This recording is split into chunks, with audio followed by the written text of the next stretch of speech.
Okay, and I will unmute myself. Hi, everybody. I'm Morris Jalek, for those of you whom I haven't met. And it is a great pleasure for me today to introduce Jonathan Foust, who's going to talk to us about meditation and related things. I've heard him and seen him in his programs, and also have read some of his work online, which you all can do at different times as you wish. I understand he had a mystical experience around age 6, and in some ways that may have affected the rest of his life, because he had an early interest in meditation. He pursued transcendental meditation and yoga. He teaches Insight Meditation Community. He's a founder of the Meditation Teacher Institute. I'm sorry to be reading, but I can't memorize all these names. He's a senior trainer and former president of the Kripalu Center of Yoga and Health. He teaches a wide variety of healing modalities. I'll just mention a few: clinical hypnotherapy, polarity therapy, focusing, and just to name a few. You might have seen him in person yourself before. Also, I understand he's going to be giving a fall retreat October 29th through November 5th at the Pearlstone Retreat Center. Jonathan Foust has a master's degree in education, and he was a Peace Corps volunteer in Nigeria. I have to mention that because the last time I introduced somebody, they had an experience with Peace Corps, and I came to Washington to work for the Peace Corps. One other thing that I've enjoyed is his sensitivity in photographing nature. And you may find online some of his photographs of turtles on the river and eaglets. And I have to look at the name here, a merganser, a type of duck.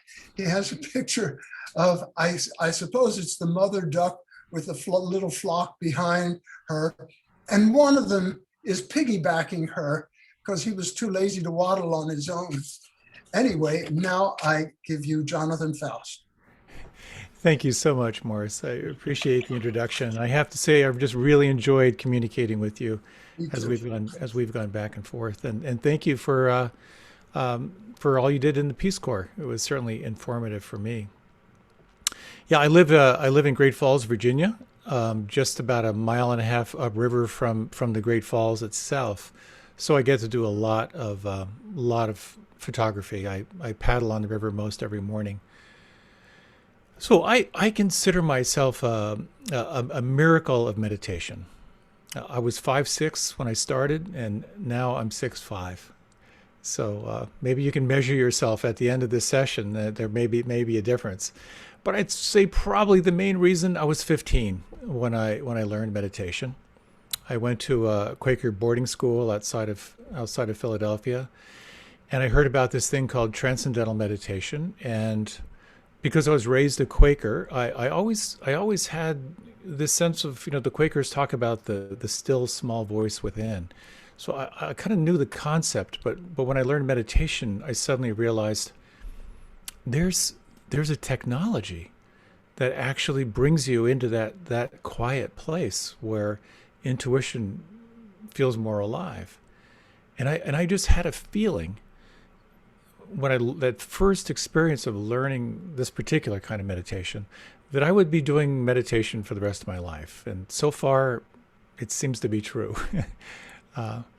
I spent, after my time in the Peace Corps in Niger and in French West Africa, I stumbled into a spiritual community. I came for lunch. I stayed for 24 years. And I got very immersed into the practices, and it's been such a pleasure. The last place I thought I would end up would be Washington, D.C., but to be able to serve in this area has been very, very powerful. My wife and I have done a number of trainings in meditation for the House of Representatives and for the Senate. I did an 8-week series for the D.C. Superior Court Justices, and recently I'll tell a little bit about an experience that I had of offering meditation to the staff of the National Security Council. But I wanted to start with a story. That to me really kind of personifies what meditation can do for you. And the story is about this fellow who was a vice president of a large corporation, and he was renowned for getting things done. He was well known for coming under budget. He had quite a reputation for executing what he said he was going to do. He also had a profound. No one wanted to work with him. He had anger issues. He would have rage attacks. He would demean people. And so after they did all the 360 reviews and all that stuff, he came in to meet with the president of the corporation. And the president said, "Look, you are a really valuable guy, and we really want to keep you here, but you've got anger issues. So we want you, if you're going to stay on here, we want you to go to anger management or learn meditation." And his response was, "Well, screw you. I don't have anger issues, so I guess I'll learn how to meditate." And so he got trained in meditation. And there's this beautiful acronym that's part of this practice. The acronym is RAIN, R-A-I-N. The R is to recognize what's happening. The A is to ask if you can allow it or if you can accept it, and sometimes you can't. But if you can, then this leads to the I of this acronym of RAIN, which is to actively investigate your experience, to turn your awareness inward. Then the N part of this acronym is to nurture what you find with some kind of kindness or some kind of compassion. And then to kind of rest and notice what happens. So he learned this formula, and it kind of made sense to him. But one night, he was heading home from work late, as usual, and he stopped in at his little corner grocery store to pick up a few things. And as he walked in, he noticed that there was this young woman talking to an older woman at the cashier stand. And the older woman was holding a baby, and they're gooing and guying over the baby and so forth. And he gathered his few things and had his basket, and he went up to the cashier, and he was just standing there. They're so absorbed in playing with the baby, he's being ignored. And then the older woman gives the baby to the cashier, and she's gooing and guying and playing with the baby, and suddenly he realizes he's about to explode. So he thought, okay, what's this acronym again? Okay, recognize or realize what's happening. I'm about to throw a fit. And then what's next? Oh yeah, the allow. Can I allow it? Why would I want to allow it? But maybe let me give it a try. And so he kind of relaxed. And he said, okay, next, investigate. So and explore what it's like inside. Well, the back of my neck is getting hot. My palms are getting sweaty. I can feel acid forming in my stomach. I can feel my head wanting to explode. And then N, nurture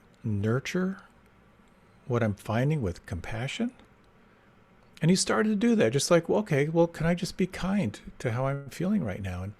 And he began to feel a little bit of a shift. And it was right then the cashier saw him, and she handed the baby back to the older woman and started rapidly, very self-consciously scanning his items. She was really embarrassed. He was just enough over that wave of rage to say these words, "Cute kid." And I always choke up when I say this part. She said, "Thank you. That's my son. And his father was killed in Afghanistan. And his mom brings him down so I can say goodnight when he goes to bed." What I love about that story is that he had two choices. One was to react in his traditional way of reacting, to explode, to make a scene, and to wreck everyone's life. But because he was able to pause, recognize what was happening, make room for it, and draw on a little bit of kindness, a little bit of tenderness, he was able to respond. And when he responded, it was a completely different outcome. And to me, that's the essence of meditation. It's practicing self-awareness in a way that allows you to respond to life rather than react to life. So what I'd like to share with you with the little bit of time that I have here is a little bit about the history of this practice of meditation, because it actually has an ancient history, and a little bit on why it's getting so much acceptance in the West right now. Why is it that Marines are meditating together, and why insurance companies are underwriting meditation, and why CEOs are so interested, and why the Superior Court justices would invite me into their chambers to lead this practice. I'll talk a little bit about the science behind it, and then we'll take some time for a little bit of practice and any questions you might have. So a few years ago, I was contacted by someone in the National Security Council and said, we're experiencing unprecedented stress right now with the changeover in administrations, and you've been recommended to lead us into some mindfulness meditation experiences so we can learn how to manage our stress. And I thought, well, this sounds really interesting. But she said, well, Lieutenant General McMaster, who was the head at that time, she said, well, he needs to approve all of the trainings. So he'd like a one-pager from you that he can review before he gives this the thumbs up. And I thought to myself, wow, I got to write a one-pager for Lieutenant General McMaster. This is daunting. You know how it is. It's like if it's a 10-page, I can have that tomorrow. If it's a one-page, I'm going to need about 3 weeks. But I thought, well, so what can I do in one page that's going to get his attention and impress him? So I thought, well, why don't I look for any research the military has done on mindfulness and on meditation? And so very quickly, with our friend Google, I discovered reams and reams and reams and reams of studies on mindfulness and leadership, mindfulness and group cohesion, mindfulness and resilience, mindfulness and post-traumatic stress reduction. So my job was really easy. All I had to do was just offer some links to these studies, which were done by the military. And this is what I find so interesting about this practice of meditation. And so just to complete that story, so I went in, I did a couple of presentations, and they went really, really well, and they're very, very interested. And we looked at how we might do more and offer more to kind of the Secret Service and so forth. And then McMaster was booted, and his replacement was not interested. So that was the end of that story. So much for stress reduction for the National Security Council. But we had a shot, and it was fun for a while. But I'd like to offer a little bit of background to that acceptance. I think it's safe to say that meditation or mindfulness, if you will, has been kind of a built-in part of our human nature. Part of human nature is wanting to look at the nature of reality, to know who and what we truly are. So I would imagine some form of these practices has been here since consciousness started to emerge. But one way to look at least in the last couple thousand years, would be to go back to the time of Gautam Siddhartha Buddha. The Buddha was born in northern India, kind of on the border of what is now Nepal, and part of his story or history would be the allegory of his life is that he was born in privilege. He was born a prince, and he was born very, very protected, and he wasn't told anything really about the nature of reality. And as the story goes, and Again, this goes back 2,500 years, and all this stuff was only written down hundreds of years after. So I always use the word allegedly when I talk about this. But allegedly, he had an experience, as a young man in his 20s, of encountering someone who was sick, seeing someone who was very, very old, and then seeing a dead body. And then he met what are called sannyasis. He saw this sannyasi of a monk who seemed very, very happy. And he asked his escort, who was there to kind of protect him from seeing the evils of the world, is it true that everyone will get sick and gets old and dies? And his escort said, yeah, that's what happens to all of us. And when he saw this monk who was earnestly seeking to see clearly into the nature of reality, that very much inspired him. And then he went off and left his worldly life to practice. And there's a lot to say about what he discovered in all of his practices, but he came to a place of profound awakening. And then he began to kind of codify the practices. And then after a while, he started to teach. And so many people were transformed by these practices. They began to experience a greater degree of happiness and so forth. So as people would tell other people, naturally, as the word got out, it would follow the trade routes. That was the primary way of communication. So these trade routes went from northern India down into the jungles of Asia, to Sri Lanka, to the islands. And here, if you go and you see the practitioners of meditation in Asia and in Vietnam and Laos and that whole area, in Burma, what they practice is a very orthodox form of these Buddhist practices. They teach very much akin to what the Buddha taught. But the trade routes went everywhere. The trade routes also went up into Tibet. And so here we have this expression of Tibetan Buddhism, which is really kind of the fusion of these meditative practices into that culture. So if you think of Thich Nhat Hanh, who's kind of a pretty well-known monk who's more from the orthodox practices from Vietnam, very, very simple robe, everything's very simple. They have their alms bowls and so forth. If you look at Buddhism in Tibet, they've got the colors and the horns and the wrathful deities and it's a show.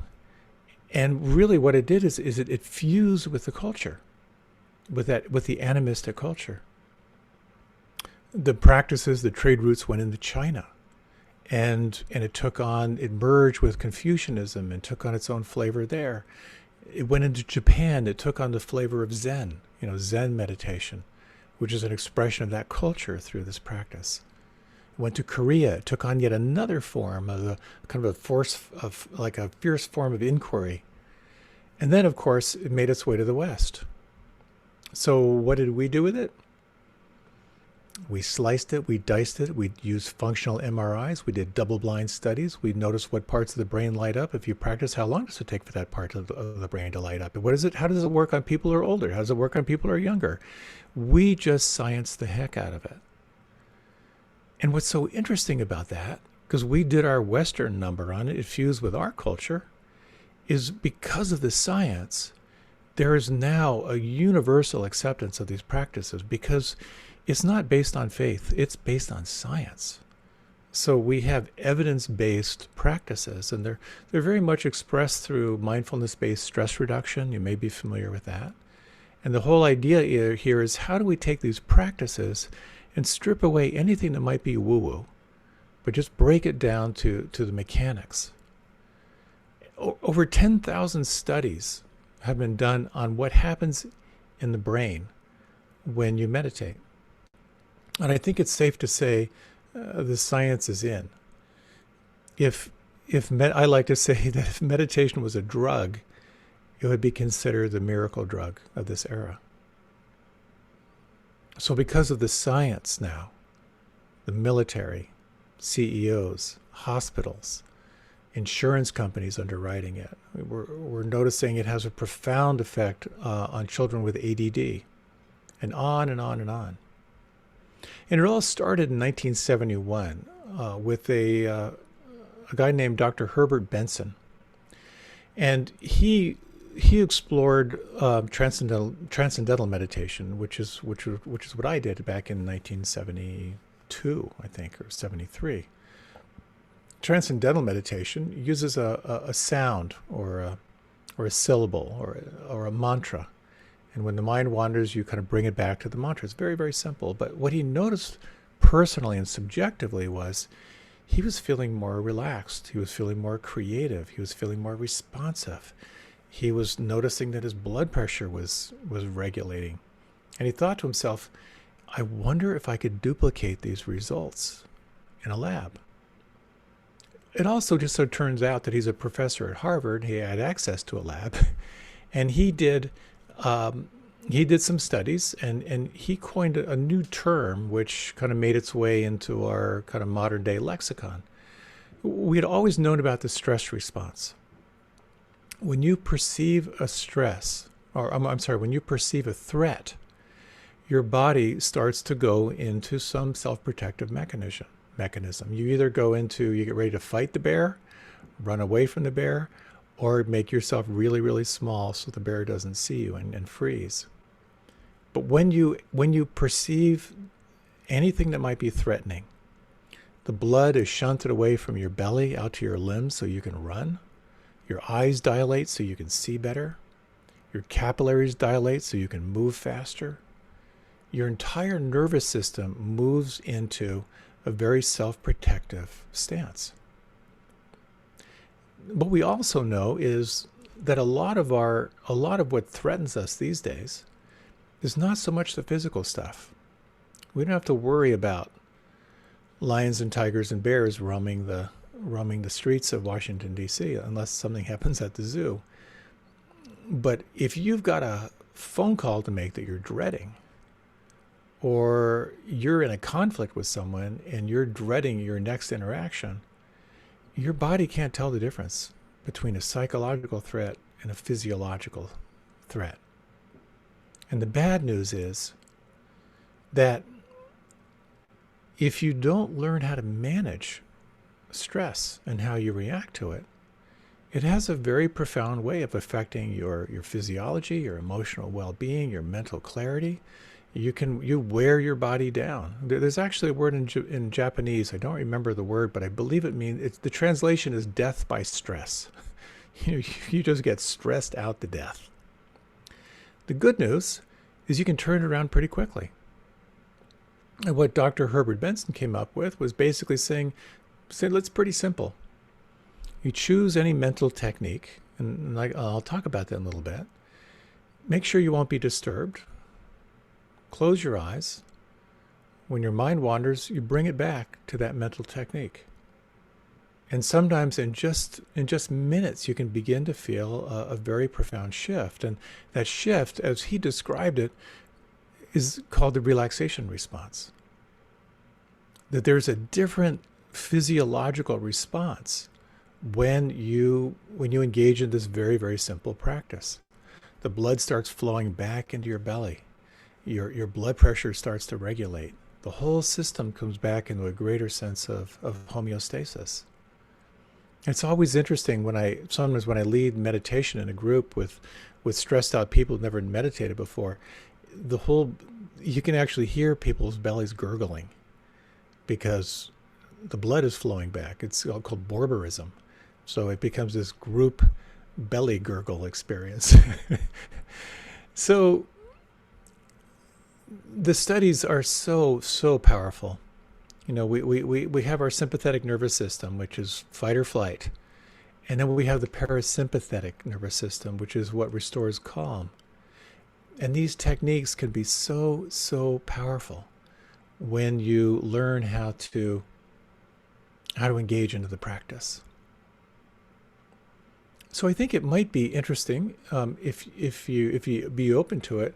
Maybe we'll try just a short meditation now, and then I'll say a few more things, and then we'll see if you have any questions that you might have. Now, one thing about this practice of meditation is you're choosing something something that's in the here and now. So the form of meditation that I have found helpful is you're focusing on a physical sensation. And the reason why you focus on a physical sensation is that your body doesn't live in the future, and your body doesn't live in the past. So anytime you're aware of the body, you're actually here and now. The mind, of course, is like a caffeinated chipmunk. It's just running into the future, running into the past. And it's so important to recognize that we're not here to control the mind, because the mind is just like an organ is secreting fluids. The mind is just secreting thoughts. We think about 60,000 thoughts a day. I'm not sure who counted, and I'm not sure I'd want to meet the person who counted, but I think that's about right. And as I've been watching my own mind in my own meditation practice, what I've noticed is that very few of my thoughts are originals. They're pretty much the same thoughts that I've had yesterday and the day before. So it's not about controlling the mind, but there's a very interesting function here, is the capacity to be aware of thinking. So there's an analogy that I like to use. I like to think in some ways that you can think of meditation in 3 stages. There's one form of meditation is about focus and concentration. And again, when your mind is like an over-caffeinated chipmunk, or you're over-emotional,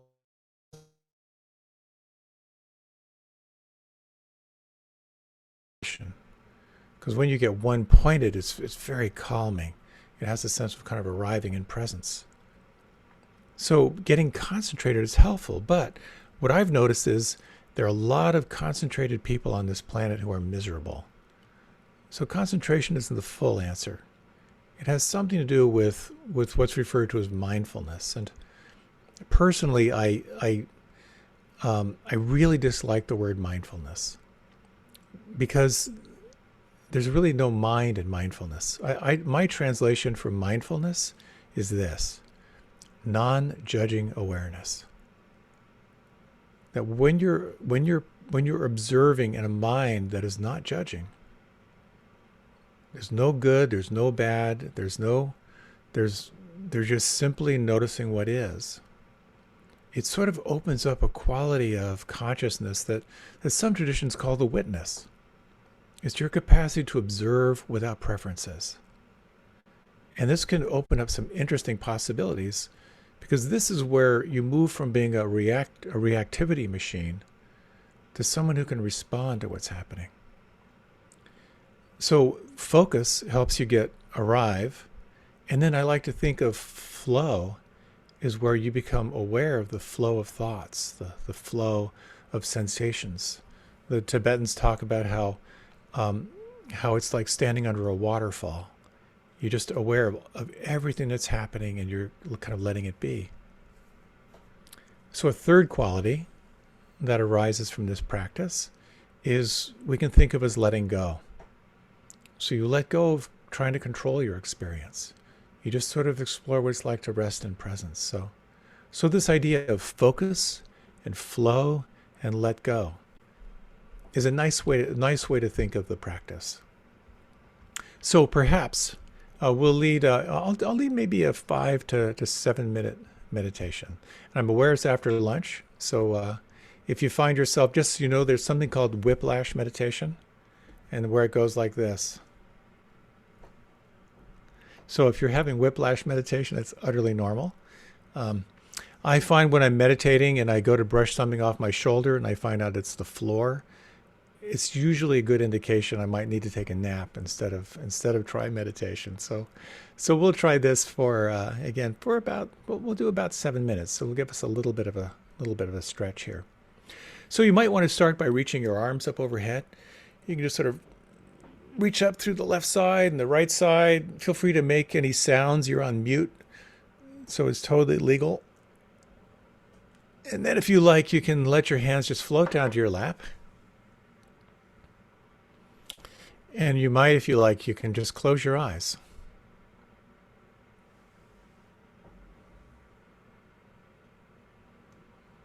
And take a moment just to, I'm going to offer something, a little experiment here. For the next 30 seconds, try not to be aware.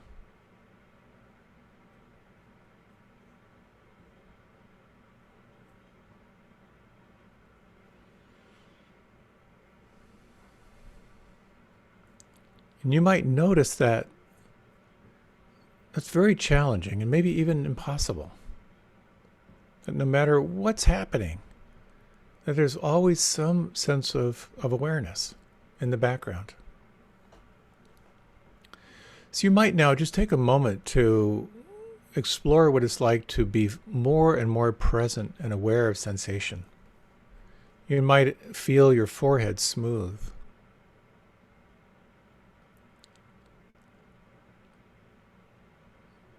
Could you relax your tongue in a way that it fills your lower jaw?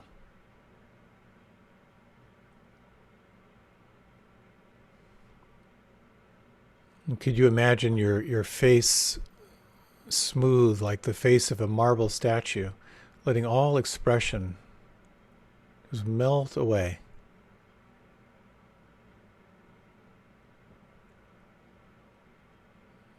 And could you soften the little muscles around your eyes?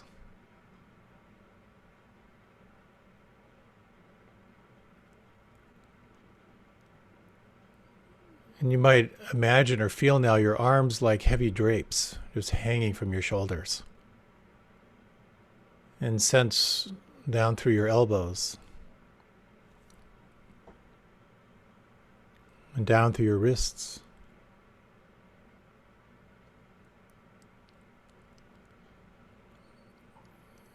And could you soften your palms? And the backs of the hands.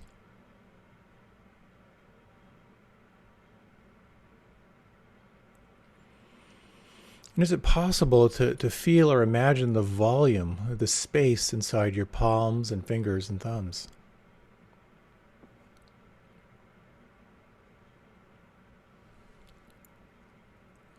Softening through your lower back and the buttocks.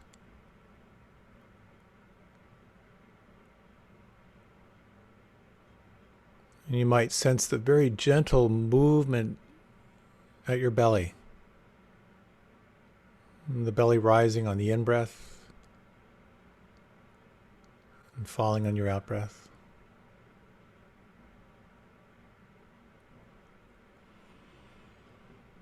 And feeling now the weight and the volume of your legs, sensing from your hip joints down through your knees.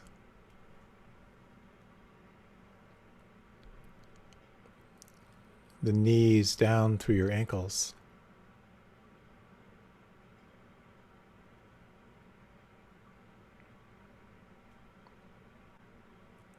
The tops of your feet and your toes.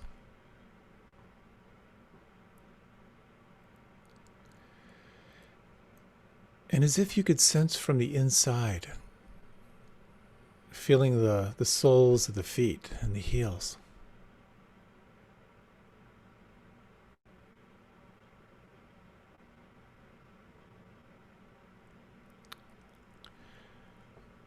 Noticing perhaps this inner state where you are deeply relaxed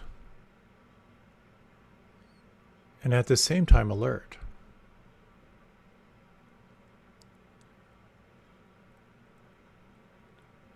And you might notice now the movement of the breath on the inside, wherever you feel the breath the most predominant. Noting the quality of the inflow, the quality of the outflow.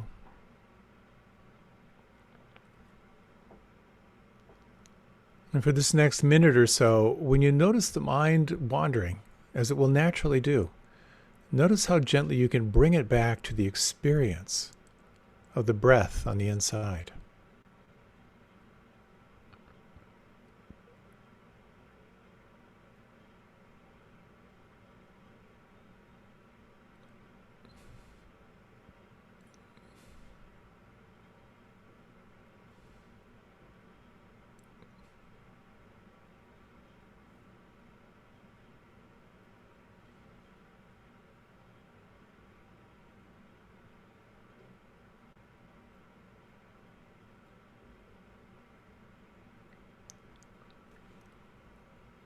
And you might sense, if you can, what some traditions call the seat of the witness, taking the seat of the witness.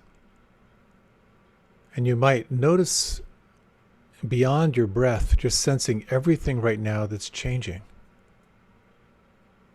Is it possible to be aware of what's changing and at the same time to let things be just as they are?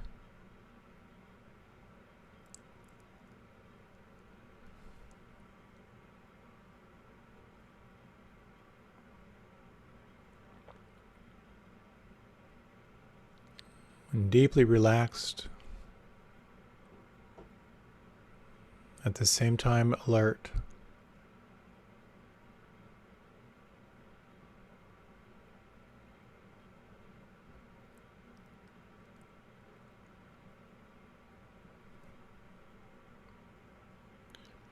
And you might explore now, just sensing what it's like to move from a practice of doing to a practice of being.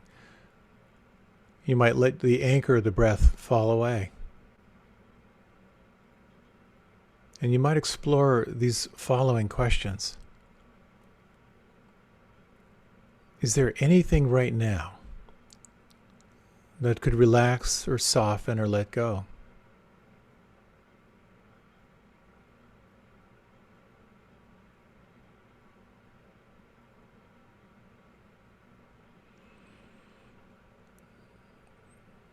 Is there anything that could relax or soften or let go even more?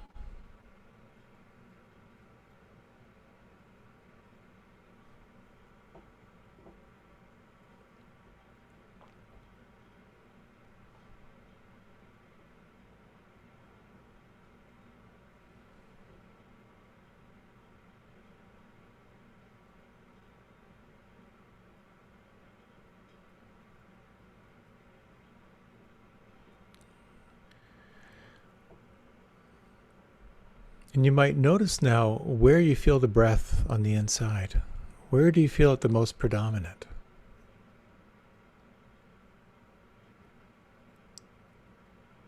And you might very, very gently just lengthen the inhalation just a little bit. As I breathe in, I'm aware of breathing in.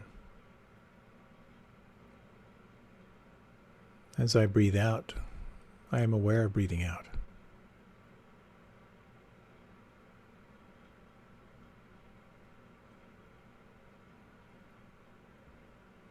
You might just sense the space in the room around you, sensing what may have shifted in these last minutes. And with your eyes closed, you might let your head drift just a little bit to the left, a little bit to the right, just sensing the movement from the inside. And now allow yourself to move and stretch in any way that feels good. Taking your time for your transition. There's no hurry, there's no rush. You might like to reach your arms up overhead once again. And whenever you're ready, there's no hurry. You can open your eyes or you can remain with your eyes closed. So welcome back. That was a little bit longer than what I had predicted, mostly because you looked so relaxed that I just didn't want to disturb you. So did you feel a shift of some kind? Yeah. The interesting thing about the practice is that, well, I'll tell you a story, because it's always a question of how long should we meditate? And different traditions will tell you, what length is the best amount of time to meditate. And I was teaching a series at the World Bank for a number of years, and there was one of the main administrators there. She said, I'm enjoying your class, but I don't have any time. I said, well, do you have 10 minutes? She goes, no, I don't have 10 minutes. I said, well, how about 5? Could you do 5 minutes? She goes, no, I don't have 5 minutes. So we talked about mindful moments. These are the times when, when you're booting up your computer, you can take that time just to be mindful. Or if you're driving at a stoplight, you can feel the breath. Or, when you sit down for a meal, just to take like little moments, can you build those in? So she thought, well, let me think about that. She came back the next week and she said, I figured it out. I now have my meditation time. I said, that's great. What are you doing? She says, well, I have an electric tea kettle. And from when I plug it in to when it whistles, that's my meditation time. I do a body scan. I feel the breath. It's great. I thought that's terrific. That's a perfect example. And then later I realized it depends on how much water you put in that tea kettle. But nonetheless, the mindful moments can be a really, really helpful way to just to build in those moments when, because anytime you pause and you become more aware of the here and now, connecting with the senses, it's this wonderful kind of refreshing experience of kind of like rebooting your computer in a sense. So this idea of focus is helpful, using concentration to gather when your mind is really restless. The concept of being the observer of what's changing, of not trying to fix it, but just sort of observe, can be very, very helpful. And then these moments of just simply letting things be can be very, very powerful as well. So it's kind of a moving target. One of the things the Buddha allegedly said was how someone asked, like, well, what exactly am I supposed to do? Am I supposed to concentrate, or am I supposed to just let things be? And the Buddha said, well, you play the lute, don't you? Form of a guitar. And this guy said, yeah, I'm a musician. He said, well, you know what it's like when you're tuning the string? If it's too tight, what happens? He goes, well, then it's too sharp. And if it's too loose, what happens? Then it goes flat. He goes, that's what the practice is like, and that's what life is like. Can we notice if it's too tight or too loose? Not too tight, not too loose. That becomes a very informative part of a meditation practice.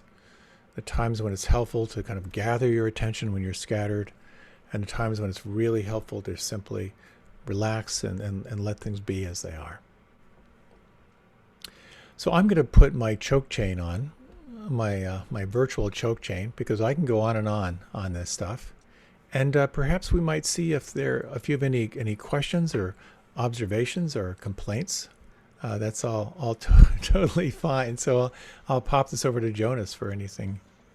We'd like to take it from here. There was one from the chat from Lorna. Is it helpful for self-awareness to supplement with other techniques for physical aspects? And then there was an EG, and I have no clue what that word is, Lorna. Feldenkrais? Yeah. So what that's a great question, Lorna. I find that a fundamental meditation practice kind of floats all boats.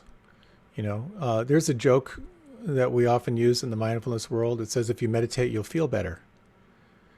You'll feel your anger better, your sadness better, your depression better, but you'll also feel your capacity for joy, your capacity for compassion, your capacity for love better. So it's one of these practices that kind of floats all boats. But at the same time, it's wonderful and adjunct with other practices. Oftentimes, I'd say it's not uncommon for those who begin a meditation practice. At the beginning, it's sort of all this low-hanging fruit. It just feels so relaxing. But then what I notice is that, because this is a reality-based practice, that whatever's between you and feeling happy, between you and feeling free, starts to come to the surface. And that's when it becomes a growth opportunity, which is why many times meditation and psychotherapy work together beautifully, because sometimes you need help. You need someone to help you navigate those challenging times in conjunction with a practice that helps you develop your own sense of resilience, your own sense of awareness. And Feldenkrais is a beautiful example. So do you practice Feldenkrais? Yeah, it's phenomenal, because Feldenkrais has this beautiful way of unwinding those tensions. And it brings you into a much more subtle awareness. And any time you're really engaged into something like Feldenkrais or a somatic practice like that, it's all about the here and now. And I'm sure, Lorna, you've had many experiences of kind of unwinding tensions in ways that are really surprising. You're just like, oh my gosh, I didn't know that was there.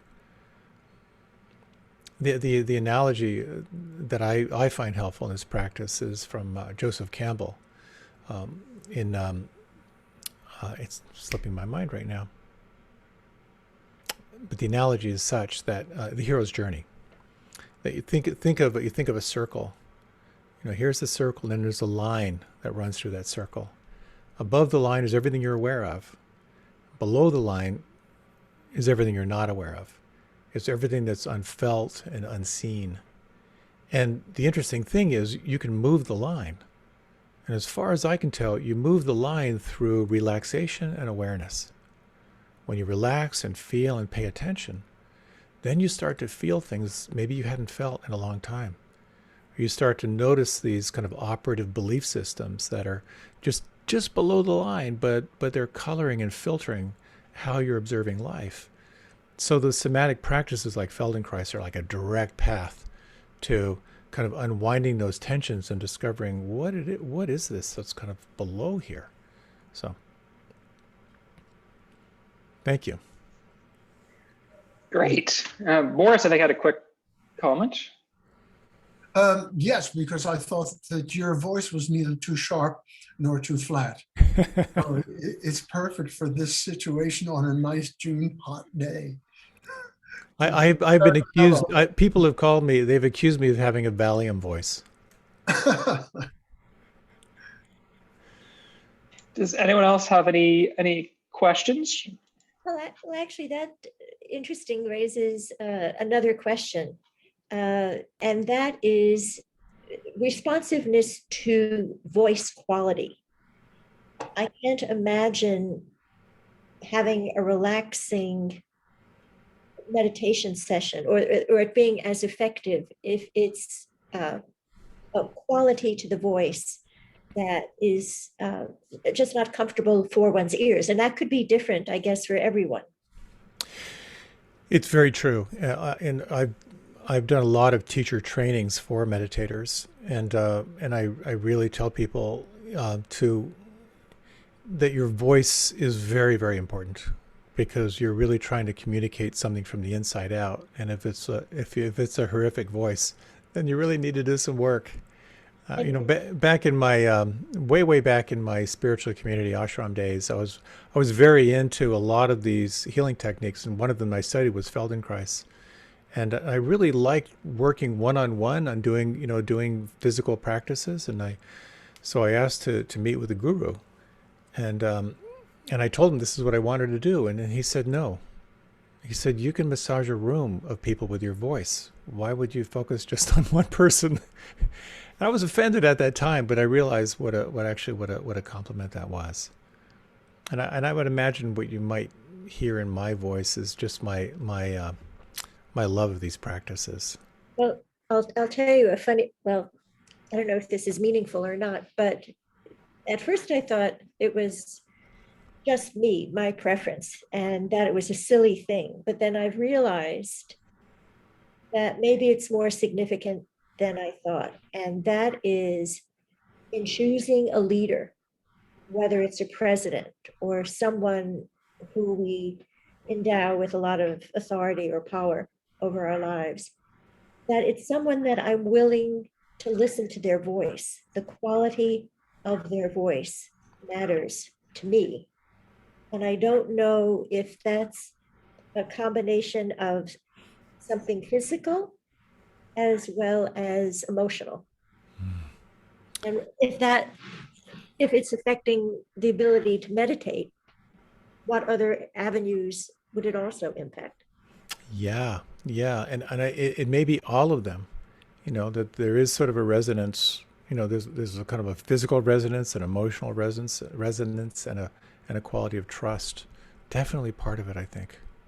I'm so glad that my voice works for you. That's the bottom line from a totally narcissistic standpoint. Anyone else have any? No, I was just going to say there's an interesting app called Insight Timer, and on Insight Timer, there's actually one of the things it has is it's actually a timer that you can use for your meditations, and you can set up the bells when you want them to come. But you can also find all kinds of different people leading guided meditations. And it can be an interesting exploration to sort of find the voices you like and the different forms of meditation that you might find helpful, because there are so many different ways to practice. And it's so important you kind of find what most resonates for you. Our village also had a sound bathing sessions, which I think we found very powerful. With the crystal bowls, and it's Yes. amazing, isn't it? Yes. Yeah, yeah, that's great. Anyone else have any last comments? I definitely want to thank you very much for taking the time. I was seconded it with the voice. It felt very relaxing throughout. Oh, that's which was great. ideal for a Monday afternoon. Well, thank you, Jonas. And the voice fits the photography. There's something about the peacefulness of those pictures, because there's life under them, but there's quiet. It's very kind. That's very kind. Thank you, Morris. And Morris, thank you for reaching out. It's been a delight to connect with you, and I look forward to more in some form down the road. When I come to your programs, I'll say hello next time. Otherwise, I've hid in my seat. And where can we get information on your retreat? Oh, yes. Oh, and this retreat actually is, it's a virtual. We haven't gone live yet. We haven't gone in person yet. So this one is virtual. My website is just my name, jonathanfoust.com. There's also a website. It's IMCW, the Insight Meditation Community of Washington. I'm affiliated with them. So doing an online retreat is really, really quite interesting. The downside is that because I'm not a natural contemplative, for doing long, extended meditation, I kind of need a gun to my head, personally.